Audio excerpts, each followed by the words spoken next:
Welcome to 8.1, everyone. This is rates negotiation. And today we're talking about this one because it affects everyone regardless of what stage you're at. And the best thing I could do for everyone here is to help them raise their rates. Because the more money you have, the more you can actually work with and the more margins you make, which means ultimately you take home more money.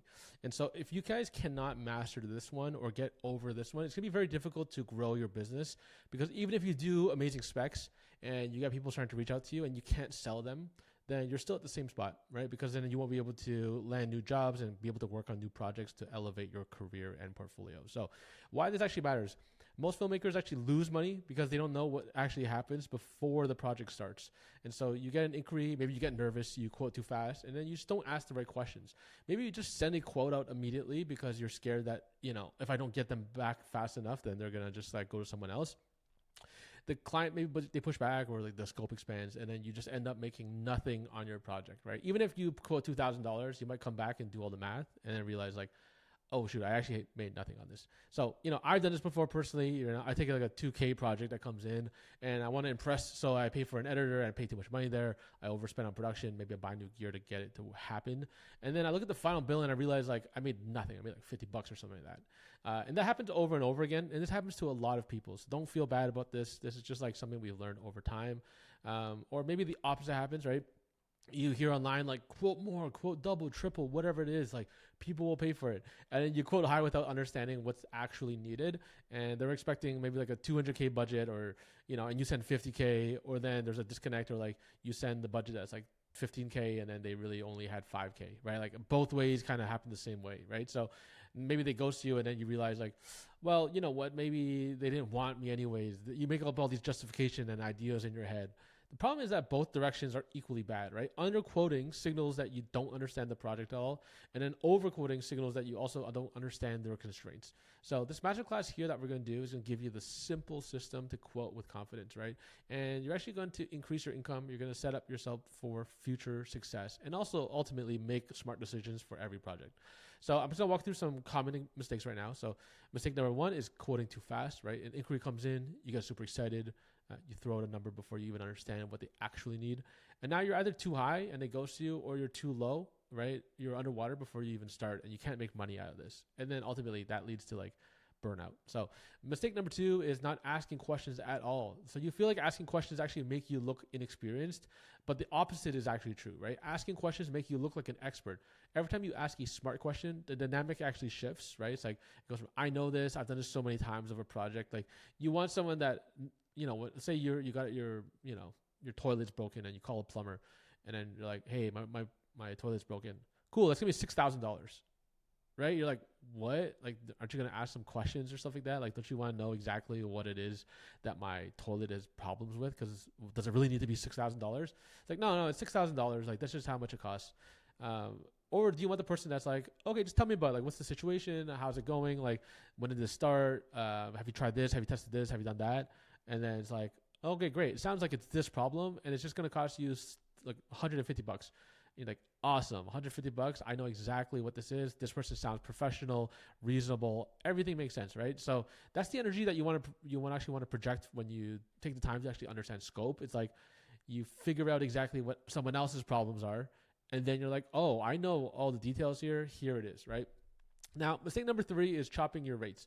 So when the budget is tight, right, you drop your director's rate maybe because you're like, okay, whatever, I just want to make the money from $1,500 to $300 to make the numbers work, right? And now when they come back for the next project, because you crushed it on that first one, being very frugal, going above and beyond, the director rate, and then they come back and say like, oh, the director rate last time was $300. Can we just get that same price? And now you're fighting an uphill battle, which is way more annoying. So we like to never chop our rates, right? Like the rate we put out there is based on no emotion. It's just how much the costs are. And later on, we're going to tell you how to actually discount this properly so that it doesn't just, bite you in the ass in the future. Now, mistake number four is slamming the door shut. So you send a quote maybe for $25K when their budget was $8K, and then you just don't leave any room for the conversation at all. And then they're going to disappear, right? Same with that whole conversation with the plumber thing. It's like, I'm just going to hang up with the guy that said $6,000. Like, who's got $6,000 to fix my toilet? I'm going to buy a whole new toilet setup altogether. Always leave the door open, right? End your quote with something like, happy to figure something out. I love to be on this project. It sounds great. It's like, maybe you are guessing or going off of a face value of 25K, but realistically you don't really know the budget yet. So we're going to talk about that a little bit later, about how to deal with every type of incident that comes through when it comes to quoting a project.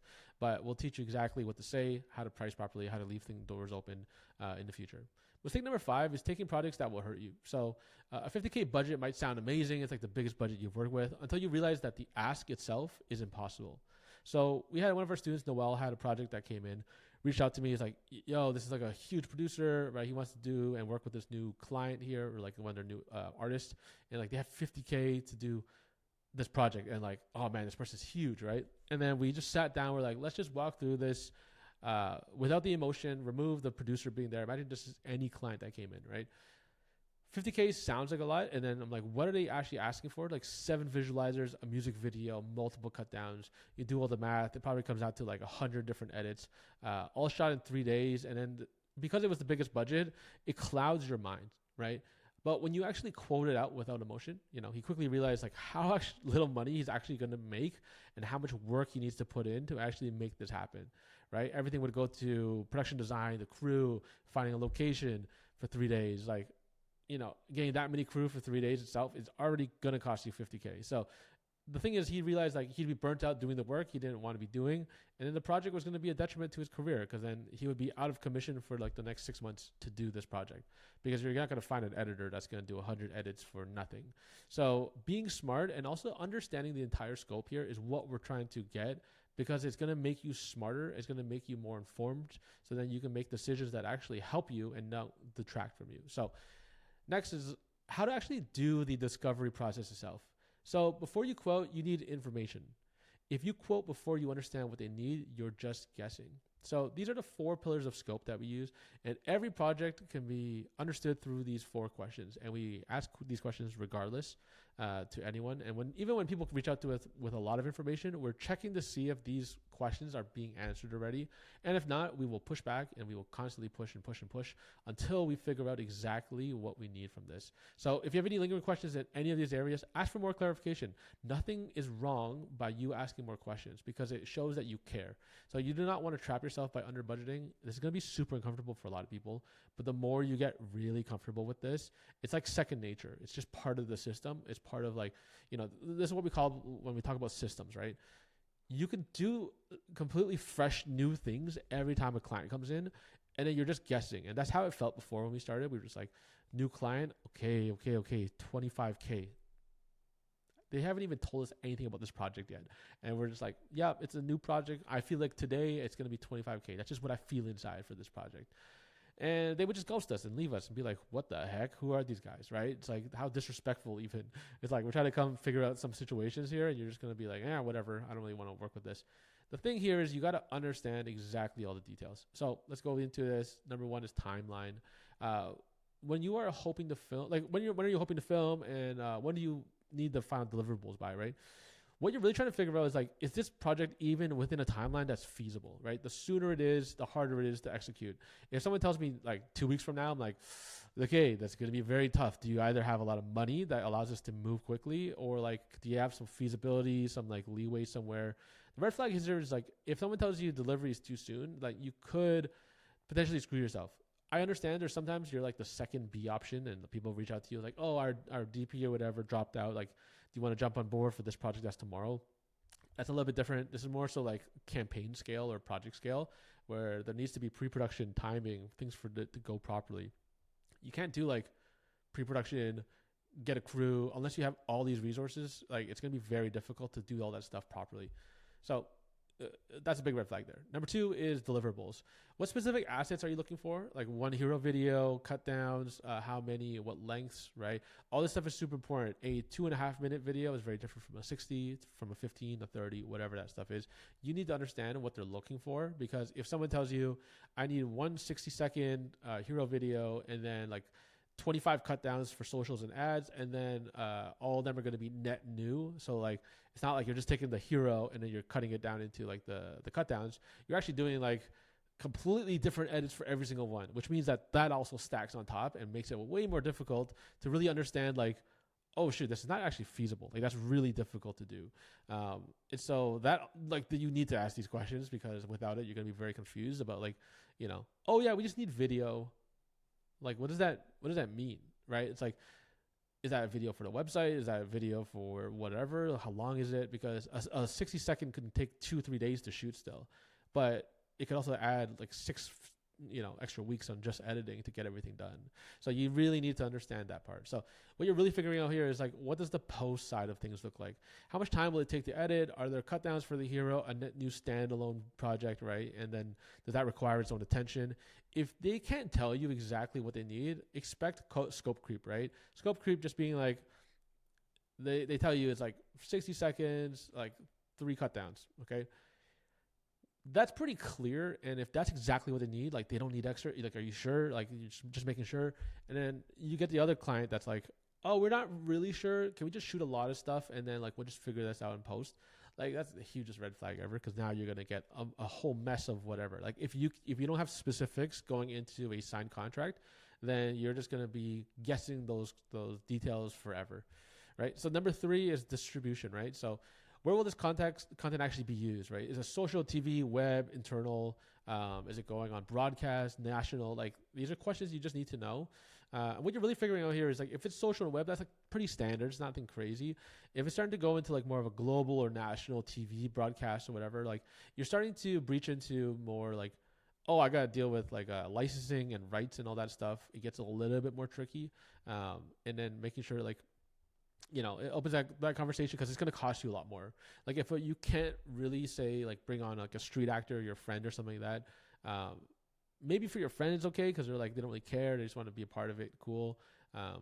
But you need to have very clear signatures for everything as well. If you get into licensing, it's like if you go through an actor that's actually part of like a union, or like they know what they're doing, like you're going to be screwed, because that can cost you an extra $5,000 if they're like, oh, we want like a year or 2 of extra licensing to push this on TV and as a global like ad. If it's like, oh, we want perpetuity, like, oh, I just expected like this to be, we get full usage for this forever. Like that can cost an actor like $10,000, right? And that's not billed on them. It's actually billed on you. So you can get sued for that stuff if you don't actually deal with that properly. Again, a little bit more advanced, but just knowing like, okay, if it is global or national and it's going for like a little bit larger distribution, it means that the project typically has a lot more money. So like this is even something that helps you understand like, oh, there's probably more money attached to this, right? And that comes with higher costs, all those different things. Number 4 is creative direction. It's nice to always ask, do you have any reference or visual examples of like the style that you're going for, right? Just to get an idea of scale. You could ask it exactly like that. What you're really trying to figure out here is like, what is the reference project? If they show you Coca-Cola, I'm like, oh man, that's like a $5 million commercial, right? It's like, you could tell there's 100 people in there. There's like 50 crew, all that stuff. It's like, or are they looking for something that's a little bit more manageable, that's like a storytelling vignette? The idea here is like the reference needs to be deep dive, right? And so when you ask for the reference as well, it's good to also ask like what specifically draws you to this reference, right? Is it the visual style, the pacing, the scale, the tone, like really getting a good sense of it, right? A client that sends a Nike reference, you assume they might want it on like the production scale, but then they actually just care about like the music and how the music's used. So you quote for something, $75K, but like they thought it was 15, whatever that might be. There's just some potential misalignment there. And so asking the right questions, getting the reference, being like, what do you like about this? And that's going to give you a lot more understanding of like, okay, cool. They just like that. It was like storytelling. Like there was like a narrative arc to it. They didn't really care that like there was like 17 locations. Like as long as there's a really good flow and feel for it. And then you could be like, did you like that there was multiple kind of like storylines going on, or did you like that there was multiple locations? Are you okay with like 1 or 2 locations, or like just really breaking that stuff down? Because again, this is a big hurdle for a lot of people where they get really nervous at like asking more. I don't want to ask more questions. I got it all. I understand. And then you go back and you're quoting and you're like, wait, did they want 4 or 5 locations? Because now that's going to cost an extra $30,000. Obviously arbitrary numbers, but the same thing happens for any scale of production. So here's the how-to on the budget question. Only after you understand scope do you ask about the budget too, right? It's like this typically comes right at the end. You've talked about all the logistics, all the potential things and angles, whatever. Typically, we'll try to get on a phone call if the client feels legitimate, right? Like, oh, okay, this seems like we can actually build something cool out of this. Like, let's jump on a call, talk to the creative team if there is one, whatever. Now then you're typically asking this money question for more of like the producer or the person that's like starting the actual bid itself. And now the question has context, right? So you're not asking because you're nervous. You're asking because you need to understand a few things when it comes to budget, right? And what they actually need and what they can actually work with. You're not like badgering them. Like they're almost expecting this conversation anyways. So how to ask, right? Based on what you're describing, like I have a pretty good sense of this project needs. Like, do you have like a budget range you guys are working with? Like, do you have a working budget, right? So like that's just a general ask. I don't want to come in too high or too low, right? It's like, what are you working with so I can like scope this properly? The best clients will give you a price range before the conversation even starts. Like it'll come in the first email and it's all clear. Like here's what we're looking for. Here's what budget we're working with. It's very clear. It's not even a range. It's like we have 25K for this budget for this client. So again, a little bit more rare. It does happen often when you like continue to scale up, get a little bit more comfortable with this stuff. But oftentimes you're going to get the clients that just don't, or they're trying to play it vague, right? Clients with a price range are typically the best to work with. They know their budget. They've set this aside. When someone says like we're working with like a 15, 25K budget, you can have a real conversation about priorities there. And like, is there ways to cut things down? Like, okay, it's not the best budget. It's not the biggest one, but we're good at like understanding and stretching a budget there. How can we like work together to figure out what is needed, what's actually needed, and then what can we like cut off that's not really required for your success of this campaign. Because sometimes people want the world with like 15, 20K. Right? Maybe because they're a little bit newer or like the budget's really tight, but they're like, can we have like 15 cut down, just like 3 heroes from that? It's like, okay, with 15 to 25K, like realistically based on the scope and the scale, like you might be able to get away with like, 1 hero and 3 cut downs. Like that's probably realistic for that. Again, next one is like, if they won't give you a number, then we just want to remove all emotion and price it at face value there, right? Based on the scope discovery. So based on what you're describing, this project will roughly cost around this much, right? You can also push it back on them. And this is a big thing that we like to do too, is like, someone's going to ask like, okay, like, do you guys we'll ask like, are you have like a working budget or whatever? And then they'll be like, we're just trying to like figure this out still. Like, can you just quote this out? It's like, okay, cool. Do you guys have like a budget that you can potentially think about, like in terms of a range? Because we've done projects similar to what the scope is that you've asked for, but we've done it in anywhere from like 25 to 150K. And so that's obviously is quite a big budget there range wise. We're just trying to get a better sense of what you guys are working with, so then we can better like scope across that and like make sure that we can bring the best to this actual campaign. And that way you're still being collaborative there, and you're not like forcing people to be like, oh man, like sometimes they'll just give you a number right after that. It's like, oh, okay. Like, so, you've done up to that number, you can even like say that. It's totally fine if you haven't. Like the whole idea is just like get them into understanding of like, okay, cool. Like I understand. Let's have a real conversation here, because playing around this ballpark kind of sucks, obviously. Like a red flag commonly is like, can you just quote it for me? It's like this happens even if you ask all the right questions sometimes, right? Some people just won't give you a number. And so if this is the case, it is a bit of a yellow red flag there. Clients who don't have a budget in mind often aren't really even ready. Like sometimes they're just shopping around, right? So when that happens, I would just immediately lower your expectations. You go about it chill. The thing is, you just speed run this a little bit faster. So like open the quoting template that we have at the end of this, and then just price it at face value. So it's like, okay, they had conversations about this. The thing like it might be 2 days of work with a full crew and a camera, a few locations, whatever. I'm going to price this out exactly how much it should be priced out for. And then I'm going to send it off to them and be like, hey, like this is what we came up with based on the scope of what you're looking for. Happy to chat about this more, but this is what we came up with. It's likely going to be way above their budget, which is the best part, right? It's called price anchoring. So you can just go a little bit higher.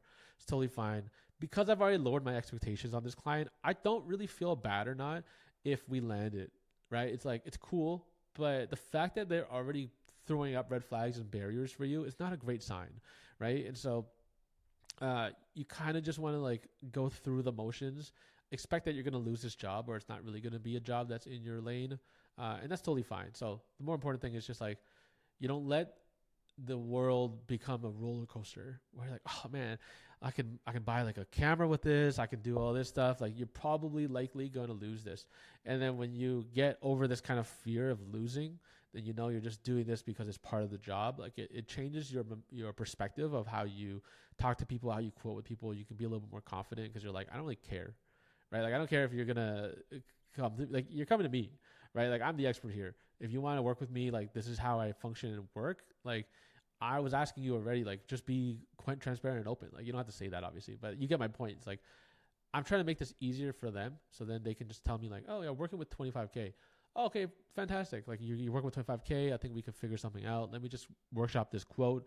We'll get it back to you, and then from there we can continue like building out the story and like again just keeping that open collaboration going. So now, how to actually build out the quote. Once you have the full scope and the budget, or no budget in that case, you can just quote with confidence here. Price anchoring. Price anchoring is one of the most favorite concepts when it comes to sales psychology. Is like when you quote it at face value first, like based on the complete scope and discovery, you set the anchor. The anchor being like, here's the standard that we have. And then if you come back, right, and if they come back and they say they can't afford it, now you can always negotiate down, or likely, down the line when you guys work with more people, you'll kind of see who's like wasting your time and who's not wasting your time. But the thing is, when you price anchor, it forces them to come back to you, and likely most of the times people get scared of this, like the ghosting thing.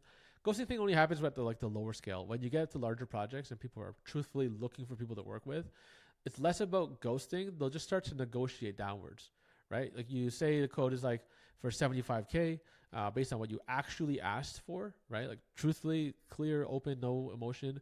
And then they'll come back and likely say like, oh shoot, unfortunately we actually realized like we only have a budget of 40K. It's like, cool. Unfortunately, they wasted like our time a bit because we're like, you could have just told us 40K. We could have been moving things forward. There's nothing wrong with that.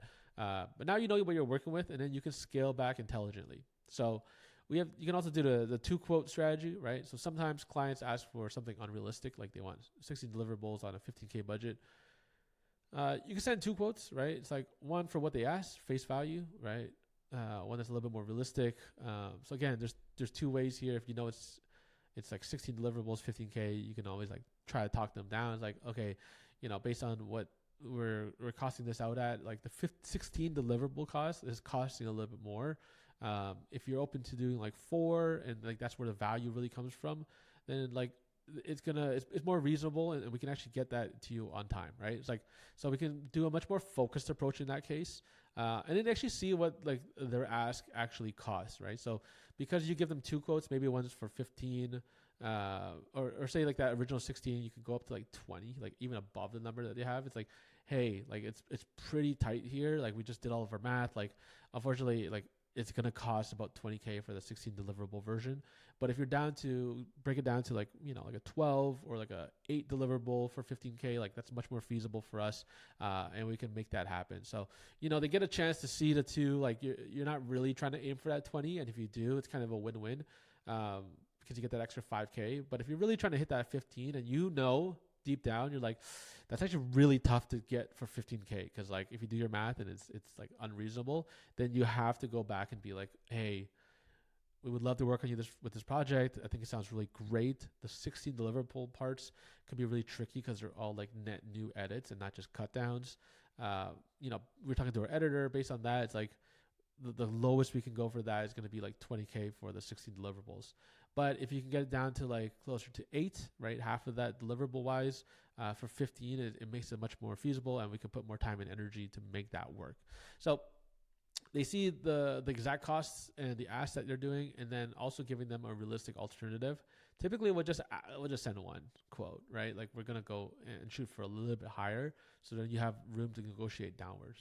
Now, when you use the quoting template that we provide here, the trick is to itemize everything, not at a discounted rate though. So you want to put everyone at their full rates, the equipment, location. Like you actually have to do a little bit of research and get a little bit more comfortable with this part, which is going out there and figuring out like, okay, how much would post-production cost? Like you could just ask someone how much revisions would cost. If you're doing this all by yourself, it's like, how much do I want to make on all of these divisions? Location cost is like a hard cost, right? Same with equipment. So like you got to just build that stuff in. If there's talent, you got to build that stuff in. Again, our whole goal here is remove the emotion, right? Build the quote based on logistics and not feelings. If they told you it was a very specific project, and you're like, okay, that looks like it might take 2 days because there's like 4 to 6 locations. You're like, doing that in a day is going to be impossible regardless. So like, let me sit back, let me go and figure this out. You can always ask them like, when do you want this quote by? Ask those questions. By the end of it, you can come back. You're like, hey, based on, we realize that like based on the deliverables might make it a little bit more difficult for the price range. Here's a couple different things and options here with like 2 different price points. Happy to jump on a call and like walk through it. Now, we have the smart discount strategy. So when you need to come down on price, and so let me use an example. You went out there, you were like, okay, here's a project. It's $70K, for example. And then they come back with like, hey, like we love your work. We really want to work with you guys. You feel like you're like the perfect partner for us. Do you think you can come down to like $40K? Like that's actually the budget that we're working with. And then you're like, okay, great. Let me go and figure this out. Let me see what we can do with $40K based on that. And then you would come back, and the first thing you do a lot of times in the past is you chop your rates. So you're like, okay, I'm working on the quoting template. My day rate for a director, and it was like for 3 days, comes out to $6K, for example, if it was $2K a day. And then first thing you do is like, you know what, $1,000 each or $750 each, right? And then like, okay, you're like slowly cutting stuff down. You don't really need to do that, right? Because what happens is like, you might need to, if you're doing it the real numbers way, you end up cutting people, right? It's like, okay, I might not need a DIT then, or like whatever. It gets really difficult and messy. Especially if they already saw your initial quote, they know who is required for the shoot to run properly. And so the idea in the mental psychology here is like, as you're removing people are like, wait, I'm getting so much less here. Like I'm struggling to really see like, you're not going to shoot us with a DIT, or like where did the DP go?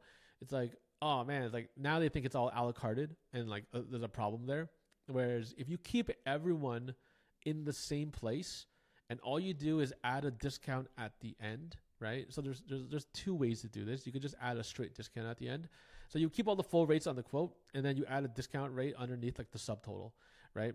And so this is a bad example because it doesn't follow the example I was using, but say it was like $70K was the subtotal, and then you would discount it to like $30K, and then your final would be, $40K in, using my $70K example. Now that you can see the real rates that don't change, and that you're doing a favor for them, right? So you're keeping the leverage to say, these are our standard rates for next time. We're only doing a discount for you because like, hey, we're going to pull a lot of favors on our end, right? And that way it actually feels like you're doing them a favor. Like, okay, let's make this happen. We're going above and beyond. I'll use it. A perfect example here is like when you work with colorists sometimes, there's a lot that goes into a color system, which is like, the space, they got to pay for their space, they got to pay for lunch, all these different things that goes into the experience of like going to a colorist house. And then you actually end up like costing like $8K for like a single day of color session, as an example. When we would reach out to colorists and we'd be like, hey, we only have like $500 for this project, they're like, right away, they have all the leverage because we're coming at them with like a favored rate. And it comes up to them to be like, yeah, let's do it. We want to work with you guys. That's totally fine. We're going to send you a quote out, and then if you want to confirm that, let's go for it. Whenever they do that, they send us an $8,000 quote to show us exactly what the value is, right? So that they don't diminish their leverage above us. And then they'll discount it at the end. That's like $8,000 minus $7,500 comes out to $500. And you're like, okay, I understand. We're still in this conversation here where you own the leverage. It's a big favor. And next time I know, it's like, they didn't have to downgrade their quality or their perception of their brand because I wanted a discount for that one time, right? So it just still comes off as a favor. So now, before any negotiation, just kind of know your floor, right? Factor in hard costs. You kind of know what's required. Like kind of going back to that 50K project earlier. If you know, like I cannot go down past like 45K because then I will be paying money to do this project. Like you got to know when to walk away for certain things, and you can say stuff like, I appreciate the opportunity, but at that budget, I wouldn't be able to do this project justice. If anything changes, I'd love to chat. Sometimes if it's very easy and it's a good client and you physically just can't take the project, then yes, you could just pass it off to a friend or something like that and be like, hey, I have a friend that can just do this project for you. And like, then it's a good positive, but you would still want to double check with that friend to see if they wanted to take on this job or not. I only say that because I used to do this thing too, where I would be like, yeah, let me go and help you find other people. You just gave yourself a job. Like you made yourself do more work, and I would hate it every single time. So I'd rather you say, if anything changes, I'd love to chat, leave it there. And so next time they can come back to you and be like, oh, hey, like wanted to see if we can still make something happen and work together. In other cases, when I would be like, oh yeah, let me go find a friend, it's like, then they would just keep messaging me being like, oh, do you have a friend? Do you have like anyone that you can send through, whatever? Like, I'm just doing work for someone. I'm producing for someone else. It's a super pain in the ass. So avoid that. Don't do that. Now let's move on to quick wins here. The progression mindset. Here's the simple version if you want to start increasing your income right away. For your next quote, if you're budgeting in that like 3 to 5K range, like just quote 7 to 10,000, just double the number that you have. At the end of the email, just be like, again, go through every single thing and just be like, if you wanted to quote in that 5K range, just double it, because then you'd be surprised that likely what happens is, when you double it, people realize like, oh, okay, cool. These guys actually have like some backbone. They want to like make some more money. They understand it. It's not so crazy outside of the range of what the ask is either. It's not like you're saying going from like 5K to like $25,000. And again, this is only based off the project. If the project scope is actually somewhat within this range, like it's a very simple, maybe like an interview thing for one day, whatever. Just quote for that 7 to 10K, right? And at the end of it, be like, happy to figure something out. Love this project. We'll love to work together on this. And that way you're not slamming the door shut, right? You're leaving room for negotiation or whatever happens. And then what typically happens is like either they take the big number, right? Like you just doubled your money for doing absolutely nothing different besides asking, or they come back with something like in that 35 to 5K, or typically what happens is in that $5 to like $7,500 range. Like they still want to get a discount, so then they feel like they're making a win. But for you, like you're making an extra $2,500 and you didn't really do anything else, right? So either way, you have more money, more leverage, and then you didn't have to beg for it. So $5,000 project at your old rate, right? $7,000 project at your new rate. That's $2,000 more, except you didn't really do anything, and then you just asked. And so you could do that for every project, more or less, right? It's like getting really comfortable throwing out a number that you're like, oh, it makes my stomach sick a little bit, but that's totally fine, because if you can trick your brain to understand that you're likely not going to get that number, you might get something in between, or if they don't respond to you at all, they probably weren't your client in the first place, right? Like no one's a real client in my eyes until you see money in your bank account and you're like actually working on the project. Everything up to that is just all kind of like negotiations and conversation, right? Because someone could be looking for someone else right up to the point where they're like supposed to pay you, and they're like, we went with someone else. Happens all the time. So we leave the doors open. Never end a quote with something like, like have to figure something out. It's like, we'd love to make this work. Never do it without, right? Because you always want to keep that kind of conversation open. So then they know at that point, like they can always negotiate a little bit versus it being like, this is the final number. Some people are like, it's going to be $25,000. Can't wait to work with you next, right? And they're like, if you just ask the wrong questions, you quote it wrong, like you're already off to the wrong basis here. So the conversation doesn't have to end at your first number. It often like changes, right? Here's the flip side of this, for example. So this is something we call protecting the scope. Now, say you quoted for $5,000 and you're executing a $5,000 project, right? And then afterwards, like, can you add one more version? Actually, can we change the scene? Like, we need more revisions. Suddenly you're delivering like $10,000 worth of work for $5,000. And the production number one here is that like you really need to define your deliverables upfront, right? And make it very clear, and then having that very specifically in the actual contract itself, right? That list is kind of going to be like your guiding force, because you just need to deliver that list here. Number two is protection, right? So like limit your revisions. So either set the number to 2 rounds or 3 max, whatever that feels realistic for you for that campaign or project. So after that, it's like we've completed the included revision rounds. Any revision rounds after that is $100, $250 per revision round. And you can even set even more boundaries around this, because you just have to have a conversation with your editors. Like, hey, if we go into extra edit rounds or whatever, like how much do you want to make on this? Like they might say like, I'll do like $250 or like $500 for an extra day plus of like revisions. And then because of that, like it actually makes clients a little bit more tight on their revisions to know like they can't overspend either. Like they don't want to be spending extra for no reason. So like how do you start to centralize or get all of your notes in at once so that we don't have to constantly go through this back and forth. Every time we do new revisions, it takes more time for the person that is taking control of this project, as well as the editor itself, which if it's you understand the stack up starts to suck, right? So really starting to protect yourself there. Protection number 3 is the upfront conversation, right? So in your first call, this quote actually includes like X, Y, and Z, right? If anything comes up outside of that scope, I'll typically flag it. So for example, like,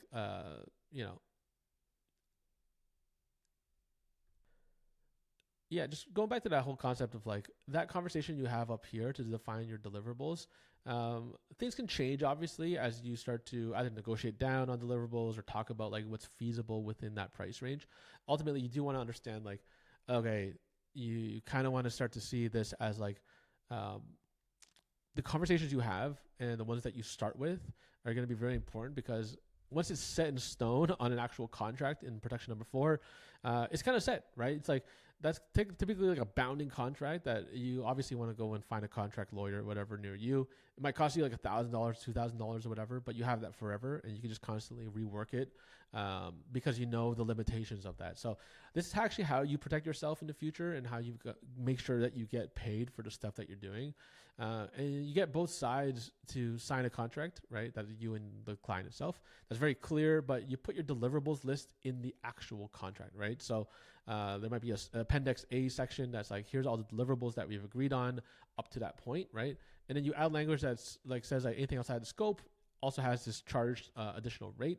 And then once people are actually locked in and have signed, for example, asking to charge more for additional work is totally fine. Like you don't have to feel weird about it, right? And because you have it in the contract, when you actually have that conversation, it's like, hey, it's just going to be on this price range. And then you can tell the difference here is like, if you didn't have that revision increase, you would have to be like, okay, well, maybe can we do this price? Or there's like, you know what I mean? Like there's so much ambiguity and vagueness around it that people get very uncomfortable. And if you're not someone that's good at getting in front of the problems or whatever when it comes to repitching or revisions, that you can get very stuck and then you're just like wasting time. And then what happens is like, you know what? We'll just do it anyways. Don't worry about it. And then suddenly you're just doing free work for no reason. So this all leads to this part right here, which is making smart decisions, right? Not every project is worth taking. And I wanted to say that very clearly because some people feel like people are dangling a carrot in front of your face. And you're like, that's not really what I'm here for. But because I don't have any projects going on right now, everything feels great, right? It's super common. The system helps you evaluate. So when you are taking lower budget projects, you want to just ask yourself, like, is this a doable project at this budget, right? Will it be great for my portfolio? Am I working on anything else right now? Is this a good stepping stone? So if you're thinking like, I think this is a great stepping stone, just take it, right? Because you want to be asked smart questions and everything, but making sure that you're setting yourself up for success here, right? That you can't be taken advantage of afterwards. You're discounted from the total, not your rates. Like you want to set yourself up for future success as well. So when you walk away, right, and when to walk away. So Noel is a good example of that 50K project that looked amazing on paper at first. But then once you start to dissect the project a little bit more and you start to realize like, oh, shoot, this is like pretty rough. This is not a great project. That's when you can understand like emotions are the worst thing to do when it comes to quoting, because quoting is a very like logic operations focused thing. It's like, oh, I need to get lunch needs to be accounted for. That's going to cost $1,000. Well, shoot, now I can't even afford this. And like, so you can start to see like you're not making these decisions based on how much you want to make anymore. You can absolutely quote that in there, right, to make sure that there's budget and there's margin across the board. But when you remove that and you see the reality of everything, like, okay, I've done a project similar to this before. How much would this actually take out of my day, my weeks, my months? Because there's no single project that we've ever taken on that is so simple that we're like, yep, easy peasy, let's just move on from this.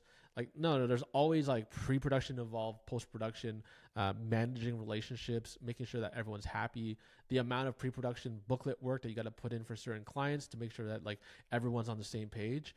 If you don't account for this stuff, you're just going to burn yourself out because you're hoping for the whatever reason, the best case scenario. Projects are not based on the best case scenarios, typically like very middle of the ground scenarios. Like, okay, it's going to be pretty hard and it's also going to be time intensive, but we can make money at the end. You got to be able to math this out to see at the number at the end and be like, is this worth my time? Right? So you're quoting a 5K, you've pushed it up to 10, maybe it's discounted down to like 7.5, and you're looking at this, you're like, okay, here's where we're sitting right now. Feels like both sides of the conversation were pretty open to this.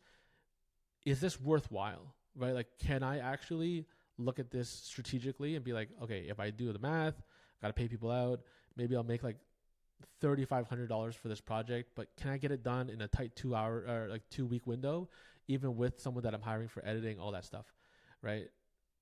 If that seems reasonable for you and it feels like a relationship that you want to grow on, sure, take it on, right? Sign the papers, make sure the contracts are clean, cool, go for it. But there's a bit of a relationship calculation that exists here. It's like, you want to be thinking 3 to 5 steps ahead on everything, right? It's not just like I do this project and then I don't do this project and then what happens? It's like, will this project potentially lead to bigger projects, right?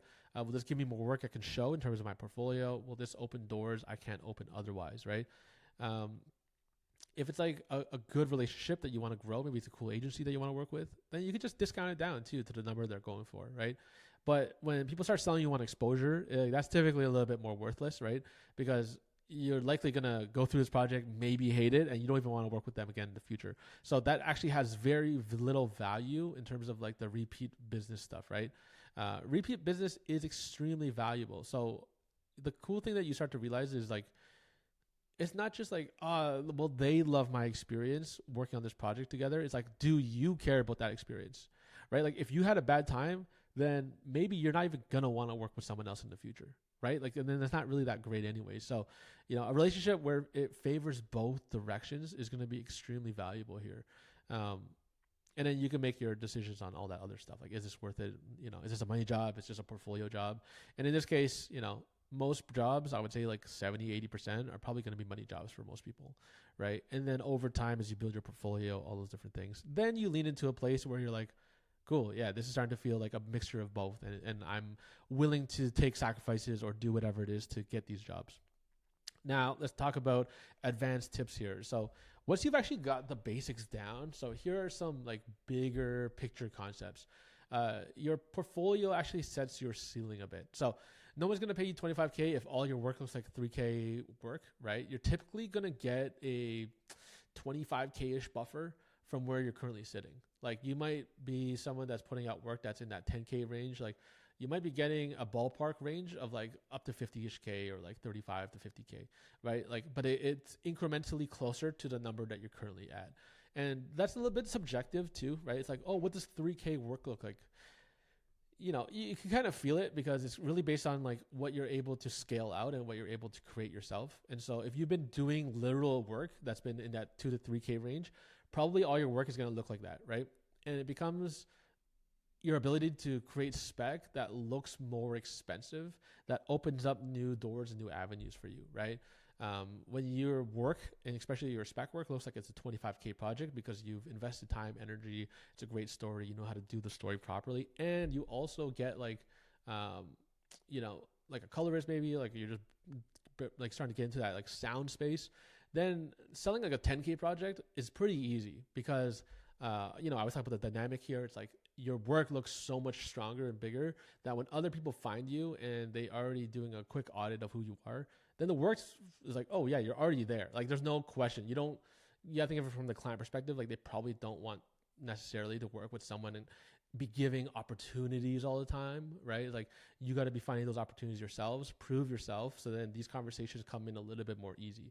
And so I can imagine from our perspective, if our work didn't look good, if we didn't have the brands in our portfolio, if we didn't have the experience, our brand kind of like ethos or like I would say like the presence that we have, it's like people might not trust us to execute at the stage that they need execution on, right? Like they probably wouldn't trust us with 150K or 200K projects if we didn't feel like we could already execute at that stage. And so you have to think about this as a slightly longer game here, right? Focus on the fundamentals, be building out spec work, technical skills. And then over time, it's like you're going to have a stronger portfolio regardless. And it's going to be really valuable for you to see the fruition of like, oh, this is what a good portfolio feels like, because I have internal confidence that I can execute these types of projects whenever, right? And it's the projects that come in that you're like, oh, I haven't done this before, and I'm a little bit nervous on that. It's like, that's when you also know that you need to go back and do some more spec projects to really elevate not even just your portfolio, but your internal confidence that like, I am who I am and I am who I say I can be, which is either director or DP, whatever that is. Number two is like this sweet spot, right? So in that 50 to 40K-ish range, not right now for most people, right? Like you might be in that like sub 10K range, totally fine.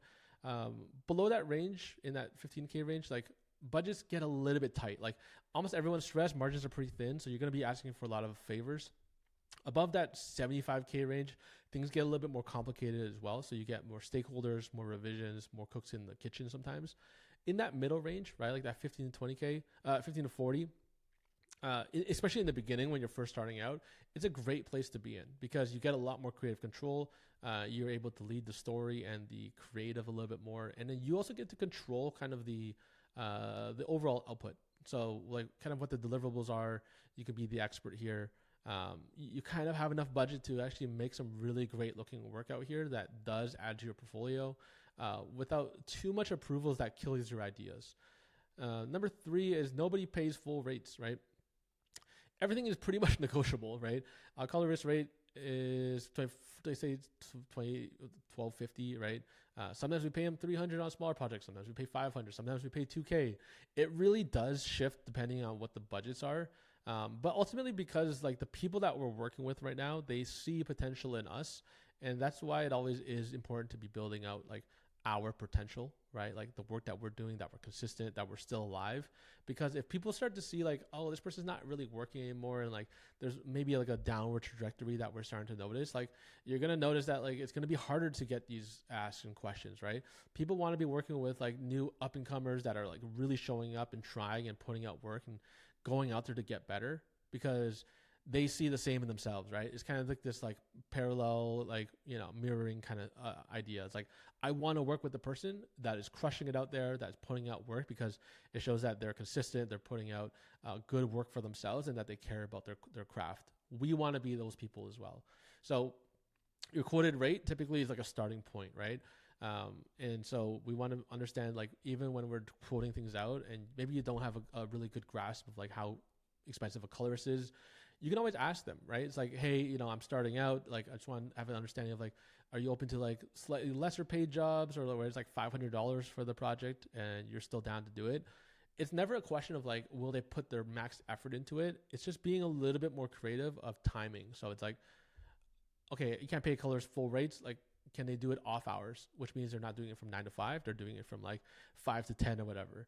And are you okay with postings? So instead of just being like fully like, you know, full price transparency in terms of like when you pay a colorist or team as well, like you're typically paying them to experience being in person or like getting their main time. With postings, like they'll just export it out and send it to you. So you're not doing like a live edit in that case.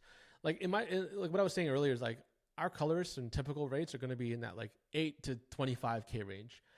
If we were paying 8 to 25K range for every single project we were doing, we'd be absolutely broke right now, because we have to think about like what is actually feasible for the budget that you're working with. And so unfortunately, even for anything under that 15K range, truthfully, anything under 30K range, even at, you know, subjectively what the project scale is, you're going to have to do favors still, right? It's like, just because you have 5K to work with now doesn't mean you can pay your gaff and grip $500, $600 each, or their full rates, because suddenly you've just given away like 30% of the budget to the two people. And as much as I would love that, it means that it's a non-sustainable system where long-term you actually can't make any more money.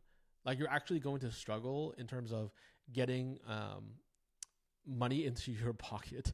And so you need to be smart with like, hey, I have 6K to work with. Like, sorry guys, everyone's going to get a discounted negotiable rate here to maximize what we can do. And hopefully these people are down to work with you. They're around the same scale level as you, all that stuff.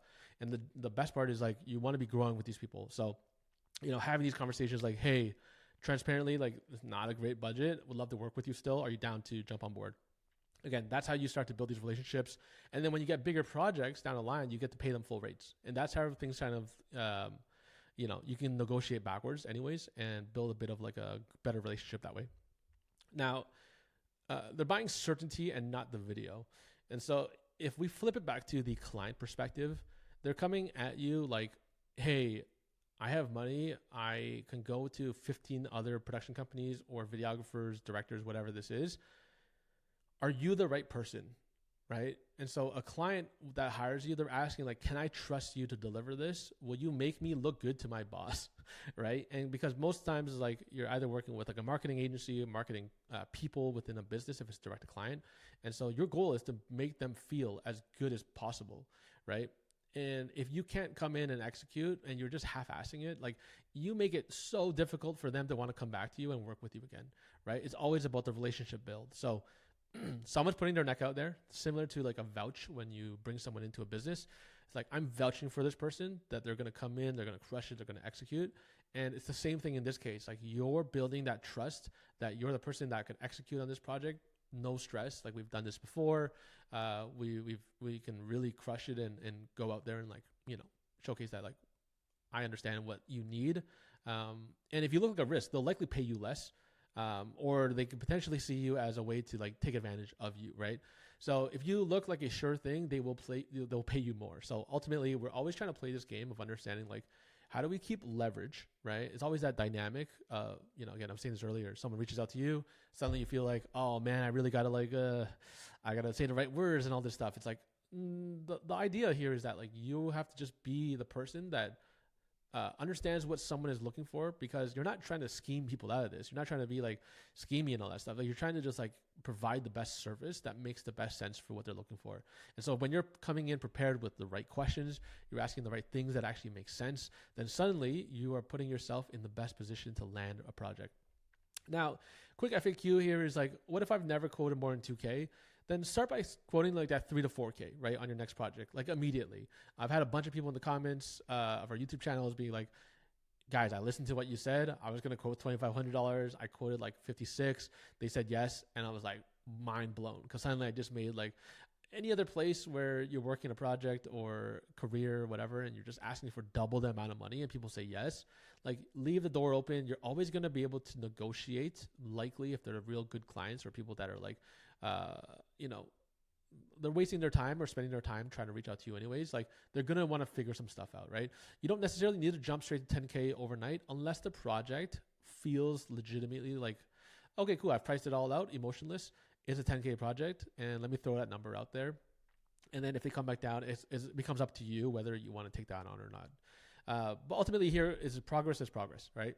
Question number 2 is like, what if they say my quote is too high?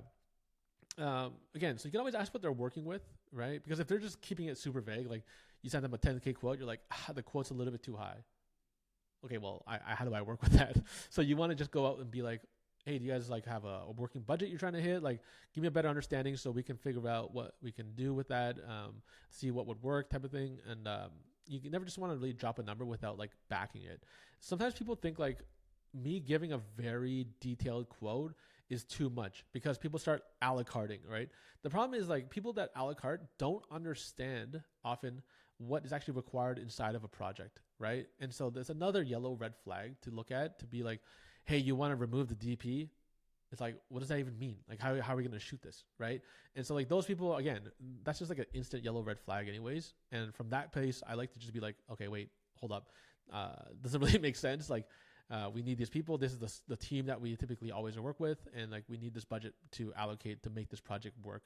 It's like, I don't work alone. Like you don't typically have to explain all that stuff, but that's just the energy that you have to give off. So really just understanding like when you ask more questions, you get better results and better answers. And then you can just go from there.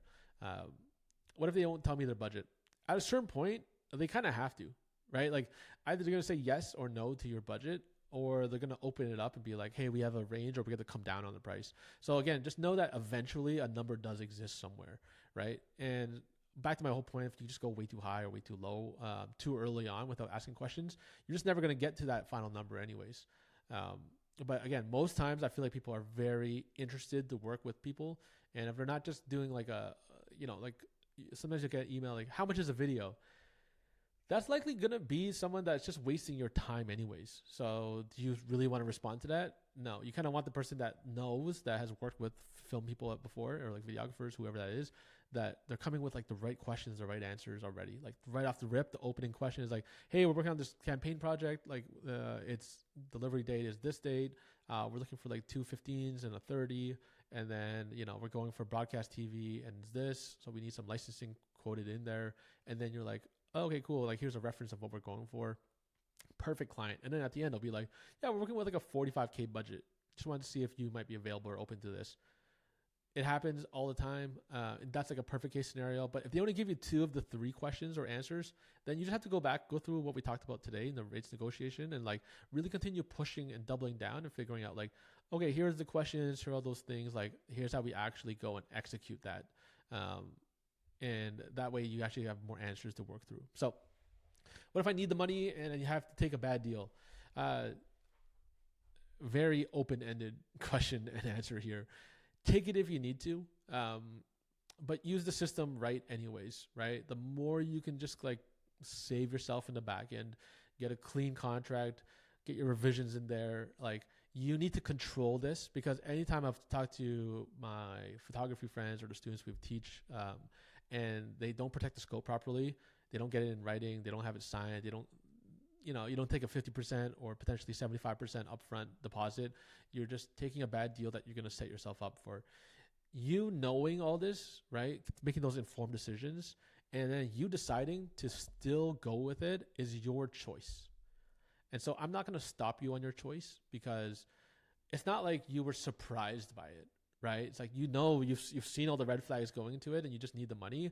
It's like, you just have to accept that it's going to be a much harder project and campaign. And if it turns out great. But then if it turns out bad, you just kind of like set that expectation earlier.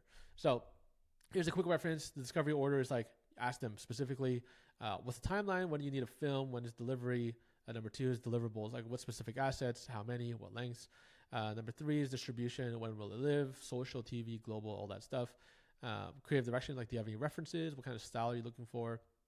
Asking them a little bit deeper is like, from the references, like, what is it specifically that you like? And again, typical like negotiation is like 2 to 3, 4, 5 emails. Like, it could be very short and it's like they have everything given to you already, or it can go up to like 5 to 10 emails, right? And there's nothing wrong with that. Like, more emails doesn't mean less opportunity or like less win percentage. It's more so like you're just really trying to get deep into their budget. Like, now you're asking them like, do you have a working budget that you're going for or you're working with? And then after that, well, you pretty much should have a pretty good feeling or understanding of this. And then you can just go into like a quote negotiation here. So like, just build your base, your quote based off of your scope, right? And no more guessing. So the reference question here is like, what specifically draws you to this reference? Is it a visual style, the pacing, the scale, right? The budget question is like, based on what you're describing, I have a pretty good sense of what this project needs. What budget range are you working with? Again, talking about that discount strategies, like when keep your full rates the same, and then you can obviously discount the line item at the bottom, right? Never drop your rates. The quick win here is like double your usual number, right? So end with like, happy to figure something out. I know some people say like, oh, just like leave it quiet at send, don't say anything. But if you're just dropping a number and you've already been building up to this, you kind of want to either start a relationship or continue that relationship through a conversation or a call. But leaving this in there means that they're less likely to ghost you immediately, and gives you a little bit more of like a conversation starter. So also, they just lets you know that like you're still down, right? So the scope protection here is like, it's specifically in the actual contract itself. Like, this quote includes X, deliverables, anything outside that scope, right? Even the conversation of like additional costs on revisions, like, just put that in the quote. Have that conversation with them beforehand so you're all aligned, and then you put it into the quote. The whole thing here is like, you get into the contract, both sides sign, and then now it's official. Now, the assignment here is just like, go out and next time you actually have an actual conversation like this, write out the discovery questions for each pillar, right? It's like, make sure that you're asking these questions. So say you have a quote that comes in tomorrow and it said something like, hey, we have a client campaign that's coming up in 2 weeks. It doesn't matter, guys. Like, it could be a recap. It could be whatever it is. Like, we've done this for every project. More information gives you real information to work with, right? And then Typically, it always leads to our quoting template, which you can use. And then we actually go through it step by step, making sure like, okay, this is exactly what the price would look like. And then from there, we just keep these conversations going. And then we're really just going to try to identify a little bit more of like, where are you currently at right now? Like, what is the last 5 projects that you've landed? What's the ballpark range? Because our goal is to like, all it takes really is for us to get you one stage above that, right? If you're at 2,500, how do we get you to sell $3,500 projects? That way, you know what I mean? You're immediately making more money and you don't have to spend that money, right? Like it just goes into your pocket. So right now, how you want to pitch that number. Big numbers will, to me, get very simple the more you do it, right? And so 2 assets that you can really use in this case is like we have our quoting template that we'll leave below, and then use this to itemize your quotes. We use this for everything. It helps you remove the emotion, justify every dollar. And then also our free client brief checklist if you ever want to recheck like the questions that you're asking. It's more of like the combination of this masterclass, right? It's a quick reference guide to check through. So now you have a pretty simple system for money conversations, right? Again, it's a progression game, right? We didn't jump straight from like 3K to 100K or whatever. It's like 3K, 4K, 7K, 10K, 15K. And then you start to build this confidence, right? The whole thing is you're trying to make really smart decisions here, right? You want to increase your income project by project and then set yourself up for success to never be underwater, right?